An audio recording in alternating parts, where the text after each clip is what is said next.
पाठ 11 रेशों की कहानी।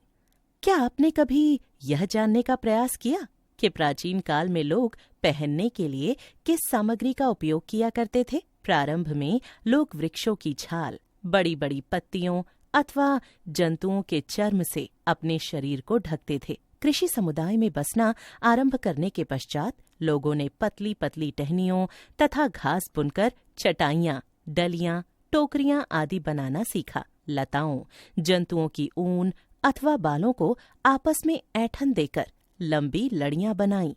इनको बुनकर वस्त्र तैयार किए। वह प्राचीन भारतवासी रुई से बने वस्त्र पहनते थे जो गंगा नदी के निकटवर्ती क्षेत्रों में उगाई जाती थी। प्राचीन काल में लोगों को सिलाई करना नहीं आता था। उस समय लोग अपने शरीर के विभिन्न भागों को वस्त्रों से लपेट लेते थे। वे शरीर को लपेटने के लिए विभिन्न चीजों का प्रयोग करते थे।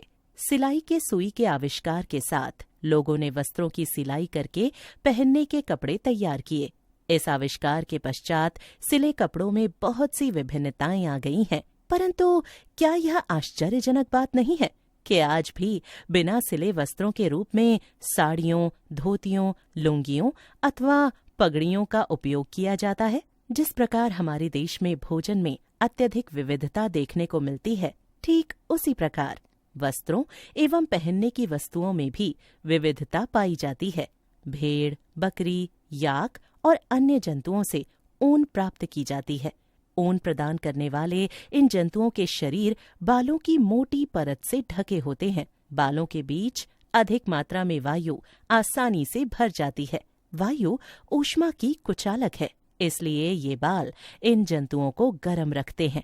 ऊन इन्हीं बालों या रोएदार रेशों से प्राप्त की जाती है। ये रेशे जांतव कहलाते हैं। हमारी ही तरह भेड़ की रोएदार त्वचा पर दो प्रकार के रेशे होते हैं, दाढ़ी के रूखे बाल और त्वचा के निकट तंतुरूपी मुलायम बाल। तंतुरूपी बाल ऊन बनाने के लिए रेशे प्रदान करते हैं। याक की ऊन तिब्बत और लद्दाख में प्रचलित है।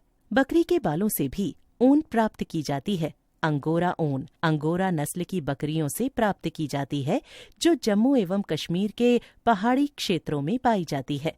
पहाड़ी क्षेत्रों में पाई जाती हैं। कश्मीरी बकरी की त्वचा पर मुलायम बाल या फर होते हैं। इनसे बेहतरीन शॉलें बनाई जाती हैं, जिन्हें पश्मीना शॉले कहते हैं।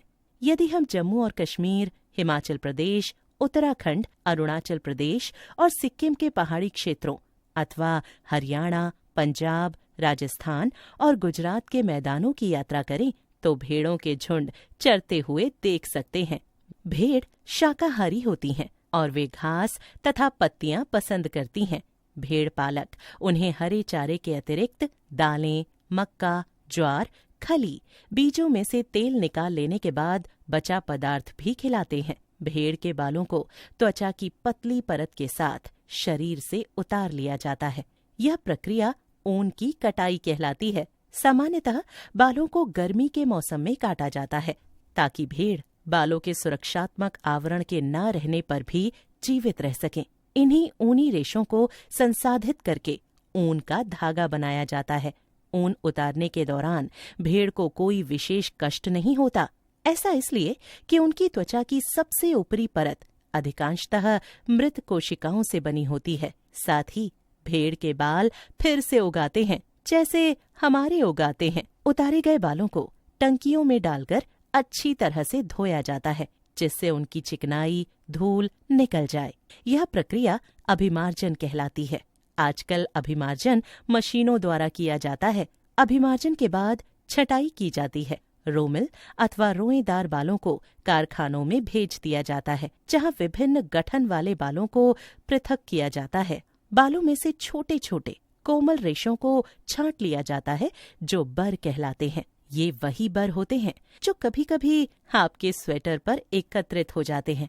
इसके पश्चात रेशों का पुनः अभिमार्जन करके उन्हें सुखा लिया जाता है। इस प्रकार प्राप्त उत्पाद ही धागों के रूप में काते जाने के लिए उपयुक्त ऊन होती है। रेशों को विभिन्न रंगों में रंगा जाता है, क्योंकि भेड़ अथवा बकरी की सामान्य ऊन काली, भूरी अथवा सफेद होती है। अब रेशों को सीधा करके सुलझाया जाता है और फिर लपेटकर उनसे धागा बनाया जाता है। लंबे रेशों को काटकर स्वेटरों की ऊन के रूप में और अपेक्षाकृत छोटे रेशों को काटकर दूसरे प्रकार के वस्त्र बुनने में उपयोग किया